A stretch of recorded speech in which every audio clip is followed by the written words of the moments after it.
Please tell me that I can't, that I won't, that I fail, that I'll never make it out, yeah. Please tell me all the bad, never good. Fill my head full of every single doubt, yeah. Please say any negative thoughts. I pop off when I hear people say I cannot. I get off to the thought of proving everyone wrong. I won't stop to the top, so you better back off and get lost. I'ma stay loud, stay proud, never running out, never heading south. I'll be spreading out, call it word of mouth. কি ভালো আছেন? তো আজকে চলে আসছি ভদ্রা পার্কে, যেটা ছিল আগে কামড়া কামড়ি চিপাচিপি যা কিছু সামাজিক কার্যকলাপ করার জায়গা। তো এখন এটা আপডেট করা হয়েছে, আজকে আপনাদের সেটা আমি দেখাবো। চলুন যে কি আপডেটগুলো করা হয়েছে এই 2-4 বছরে আর কি। তো চলুন আগে টিকিট কেটে নিই আমরা এখন। আর হ্যাঁ, যে সাথে নিয়ে আসছি কিছু পাপি বান্দা লোক,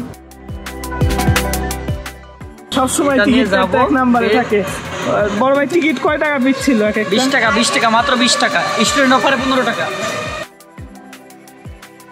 যারা বাইক নিয়ে আসতে যাচ্ছেন তাদেরও কোনো টেনশন নাই। এইখানে দেখতে পাচ্ছেন যে খুব সুন্দর গাড়ি রাখার জায়গা আছে। আমরা এই যে আমাদের গাড়িগুলো এনে এখানে রেখে দিয়েছি। যদি বড় গাড়ি হয় তাও সমস্যা নাই, ওই পাশে বড় গাড়ি রাখারও জায়গা আছে। পার্কের গেটে খুব সুন্দর করে লিখে দিয়েছে যে কলেজ ড্রেস বা স্কুল ড্রেস পরে ভেতরে কিন্তু প্রবেশ করা যাবে না। তাই যারা স্কুল বা কলেজ ফাঁকি দিয়ে এখানে আসবেন চিন্তা করছেন, তারা এখনই শুধরে যান। আপডেটের পরে কি কি পরিবর্তন হয়েছে আপনাদের এখন দেখাবো, চলুন।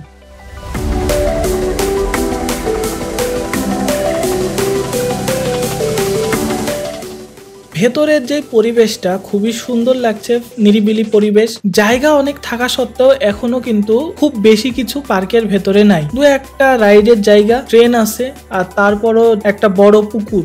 এ বাদে আকর্ষণীয় কিছু কিন্তু পার্কের ভেতরে আপনার চোখে পড়বে না। যদি মনে করেন বিকেলে একটু বসে থেকে সময় কাটাবো, তাহলে এই জায়গাটা খুবই সুন্দর হবে, খুবই সুন্দর। কিন্তু আমাদের মতে এরকম রোদের মধ্যে পড়তে পড়তে চলে আসবেন না, তাহলে কিন্তু কোথাও বসে একটুকু শান্তি পাবেন না।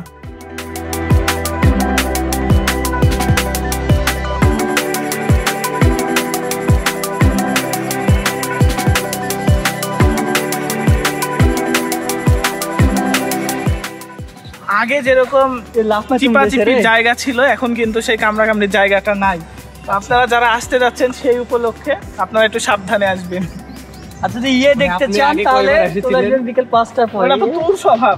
আমি তো এই পার্কে জীবনে এই তো ভাই ভাই আপনি বলেন তো, আপনি বলেন আপনি গার্লফ্রেন্ড নিয়ে কয়বার আসছেন? আমার ভাই জীবনে প্রথমবার। না না না, আমরা বিশ্বাস করতে পারছি না। আপনি না বিশ্বাস করতে কিছু করার নাই ভাই।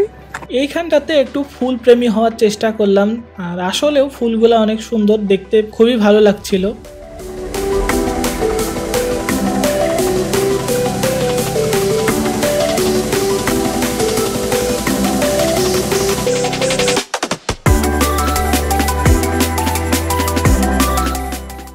আর এইখানটাতে এই বেঞ্চে বসার পর ভাইরে ভাই যে গরম ছিল, আমার তো মনে হচ্ছে আর না বলি থাক। তো যাই হোক, জায়গাগুলা খুবই গরম ছিল, যেহেতু এখন রাজশাহীতে খুবই গরম পড়ছে আর রোদেরও তাপ সেই পরিমাণ, তো সেই কারণে এই জায়গাগুলা খুবই গরম হয়ে গেছে, বসার কোনো অবস্থায় নাই।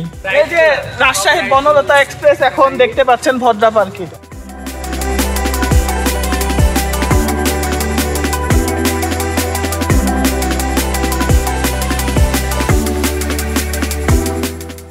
দেখতে পাচ্ছেন আমরা এখন ট্রেনে বসে আছি, যদিও ট্রেনটা এখন চলছে না, কারণ আমরা চলে আসছি সকালের টাইমে। সকালের টাইমে কিন্তু ট্রেন চলে না। তো ট্রেনে যদি চড়তে চান আপনারা, আপনাদের কিন্তু অবশ্যই বিকেলের সময় আসতে হবে। কি দেখতে হবে? বিকেল 5টাতে আসতে হবে গাইস। আচ্ছা শফিক ভাই, আপনি হাসছেন কেন? আপনার মনে কি লাড্ডু ফুটছে? আজকে এসব এই যে সিঙ্গেল লোকদের সাথে না না, শফিকের মনে হয় মন চাচ্ছে এখানে যদি ভাবি থাকতো পাশে একটু समझ गया। অতি পাশে বসবে বউ, গার্লফ্রেন্ডে বসে তোমার বউ, স্বপ্ন যাবে বাড়ি আমার। আর দেখতেই পাচ্ছেন যে কত সুন্দর একটা প্ল্যাটফর্ম ট্রেনের জন্য দিয়ে রাখা। তো এখানে ট্রেনে ওঠার জন্য প্রতিটা রাইডের জন্য মাত্র 50 টাকা করে। এই যে এখানে দেওয়া আছে, দেখতে পাচ্ছেন। আমরা এখন টিকিট কিনতে যাচ্ছি, আমাদের নাইট ভাই টিকিট বিক্রি করছেন। ভাই টিকিট কত করে? টিকিট ভাই সিঙ্গেল হলে 100 টাকা, ডাবল হলে 10 টাকা। ভাই ডাবল হলে 10 টাকা কোন সেন্সে? আপনি বলেন। ডাবল হইলে নালে বেশি তো। এটা কেমন ধরনের অন্যায় হচ্ছে আমাদের সাথে? আমরা সিঙ্গেল বলে কিছু ডাবল হলে আমাদের চোখের একটা স্যাটিসফ্যাকশন আছে, এই জন্য আমরা আপনাকে ছাড়টা দিব। তো এই ডিসকাউন্টটা আপনি পাবেন শুধুমাত্র ডাবল আসলে। আর রাজুর জন্য তো পুরাই ফ্রি। রাজুর 42টার জন্য খালি আমরা টাকা নেব।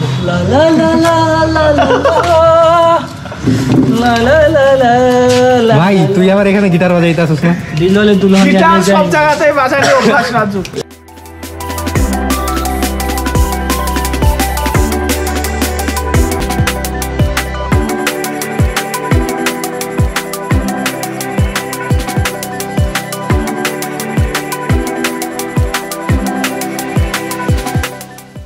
এখানে পার্কের যে রেল লাইনটা আছে সেটা কিন্তু অনেক বড়, যেহেতু এই সাইডে দেখতে পাচ্ছেন দুইটা আছে, তো পুরা পার্কে যদি এরকম দুইবার দেওয়া থাকে তাহলে কিন্তু রেল লাইনটা অনেক বড় হবে, বুঝতেই পাচ্ছেন। তো পুরা পার্ক যদি এইভাবে রেল লাইন দিয়ে চক্কর দেওয়া যায় ভালোই লাগবে ঘুরতে আর কি, ট্রেনে বসে থেকে।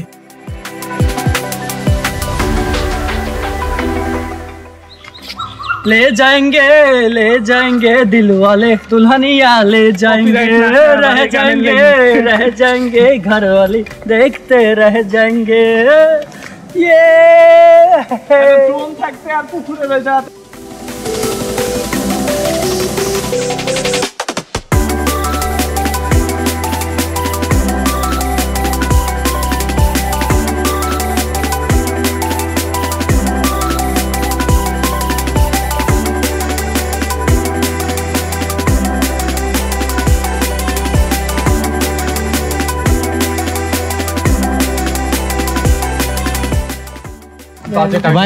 ভাই এই পার্কের নাম নাকি শেখ রাসেল ছিল? ওটা 5 আগস্টের আগে ভাই, 5 আগস্টের পরে এটা হচ্ছে ভদ্রা পার্ক।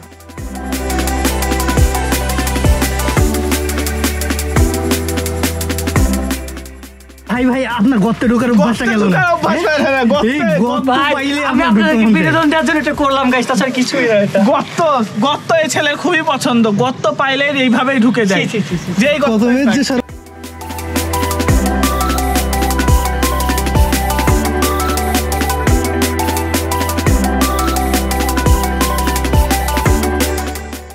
আমি ভেবেছিলাম যে ভদ্রা পার্ক শুধুমাত্রই বড়দের জন্য, তো আসলে না, ছোটদের জন্য অনেক কিছু দেখছি বিনোদনের জন্য।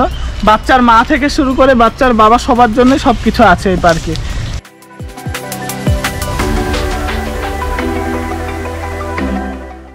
বাচ্চা নিয়ে এসে বসে থাকার বয়সে এই শালা দামরা বুড়া দেখুন নিজে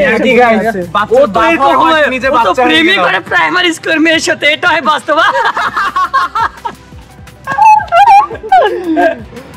যদি এখন প্রাইমারি লেভেলের বাচ্চার সাথে প্রেম করে তাহলে তো এই অবস্থায় হবে, বুঝতেই পারছেন। আসে বাচ্চাদের জায়গাতে বসে থেকে দোল খাওয়া লাগবে। ভদ্রা পার্কে এসে আমরা হাতে কি পেয়ে গেছি দেখুন, যে রাজশাহী তো জানেন আমের জন্য বিখ্যাত, আর ভদ্রা পার্কেও কিন্তু অনেক আমের গাছ আছে, যে দেখতেই পাচ্ছেন কতগুলো আমের গাছ। তো আমরাও পেয়ে গেছি এখানে এসে, দেখুন পুরা একবার অথেন্টিক গাছ পাকা আম।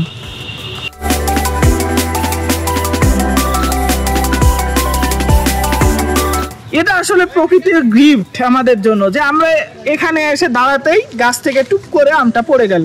তো আসলেই এটা একটা অমায়িক গিফট। দেখতেই পাচ্ছিলেন হাতে গোনা কয়েকটি রাইড আছে এই পার্কে। তো তার মধ্যে যে পুকুরে এখন প্যাডেল বোট চলছে, তো এই রোদের মধ্যে পুকুরে প্যাডেল বোট নিয়ে চলা ভাই খুবই কষ্টকর, তাই আমরা উঠিনি। কিন্তু দেখতে পাচ্ছেন কয়েকজন উঠছে, ঘুরে বেড়াচ্ছে প্যাডেল বোট নিয়ে পুকুরের মাঝখানে।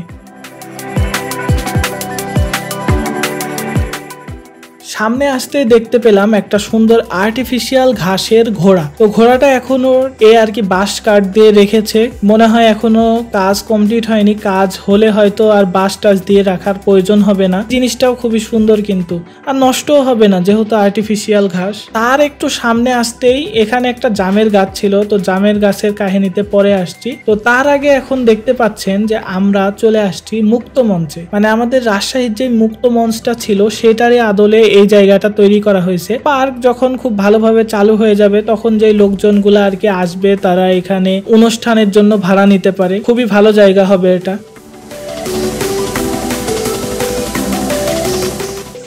পোলাপান এখন জামের গাছ দেখে সবার ইচ্ছা হলো যে জাম খাইতে উঠবে, যেই ভাবা সেই কাজ, সব ওরা বাকিরা উঠে গেল জামের গাছে। তো জামগুলাও খুবই সুন্দর ছিল, আর এখনই যদি জাম খাবো মনে করেন তাহলে আপনারা এরকম দুপুর টাইমে চলে যাইতে পারেন, কেউ আপনাকে ধরা বাঁধা নাই, ইচ্ছা করলে গাছে উঠে জাম খাইতে পারবেন। আমরাও ইচ্ছা মতো জাম খেয়ে আসছি এখান থেকে। তো এ বাদেও এখানে আরো এই যে একটা ভাল্লুক দেখতে পাচ্ছেন, এটাও আর্টিফিশিয়াল ভাল্লুক। তো এইরকম আরো ছোটখাটো অনেক কিছুই আছে বাচ্চাদের জন্য। এই সাইডটাতে আরো কিছু দোলনা ও বসার জায়গা আছে।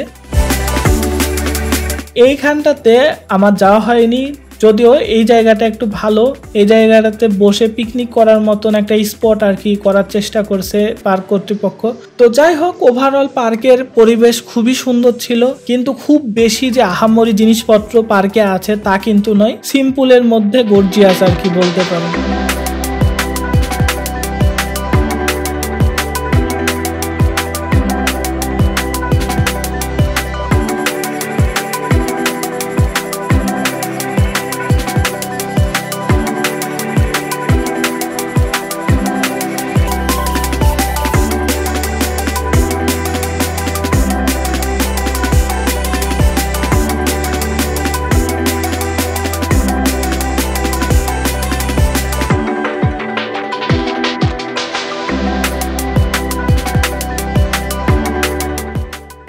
এখান থেকে পুকুরের একটা সুন্দর দৃশ্য দেখতে পাচ্ছেন, যে পুকুরটাও খুব ভালো লাগছে দেখতে। আর তারপরে এইভাবে আমরা পুরা পার্কটা একটা চক্কর মেরে চলে আসলাম। যেহেতু খুবই গরম, আমাদের আর দাঁড়ানোর ইচ্ছাই ছিল না, তাই দেখতে পাচ্ছেন যে যত দ্রুত সম্ভব আমরা পার্ক থেকে চলে আসলাম বাড়ির উদ্দেশ্যে। তো আশা করি আপনাদের ভিডিওটি ভালো লেগেছে। দেখা হবে আবার পরের কোনো ভিডিওতে। সেই পর্যন্ত সকলে ভালো থাকবেন, সুস্থ থাকবেন। আসসালামু আলাইকুম।